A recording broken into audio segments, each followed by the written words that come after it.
আমরা দেখছি বিএনপি বিভিন্ন জায়গায় ভাতার কথা বলে, ভুয়া ফ্যামিলি কার্ডের মাধ্যমে ভাতা দেওয়ার কথা বলে বাংলাদেশের প্রান্তিক মানুষকে ভুলভাবে বিভ্রান্ত করার চেষ্টা করছে। আমরা বলতে চাই যে একজন মানুষকে সারা জীবন কিছু কিছু টাকা দিয়ে অসহায় এবং কর্মনির্ভরশীল করে রাখার থেকে তাকে কর্মসংস্থান সৃষ্টির মাধ্যমে, তাকে উদ্যোক্তা হিসেবে গড়ে তোলার মাধ্যমে আত্মনির্ভরশীল এবং মর্যাদাবান হিসেবে গড়ে তোলাকে আমরা গুরুত্ব দিতে চাই।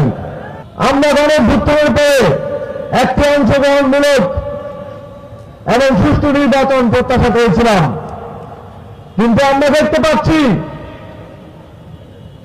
প্রথমেই মনোনয়ন বাছাই পর্বে ঋণ খেলাপি এবং বিদেশি নাগরিকদের মনোনয়ন বৈধ করার মাধ্যমে পক্ষপাতিত্ব আমরা দেখতে পেয়েছি।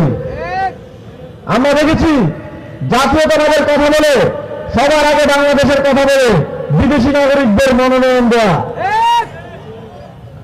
আমরা দেখেছি গত 2 দিনে জাতীয় নাগরিক পার্টির 2 জন প্রার্থী, ঢাকা 18 আসনের প্রার্থী আরিফুল ইসলাম আজিব এবং আজকে ঢাকা 8 আসনের প্রার্থী নাসিরউদ্দিন পাটোয়ারির উপর ভিন্ন হামলা চালানো হয়েছে।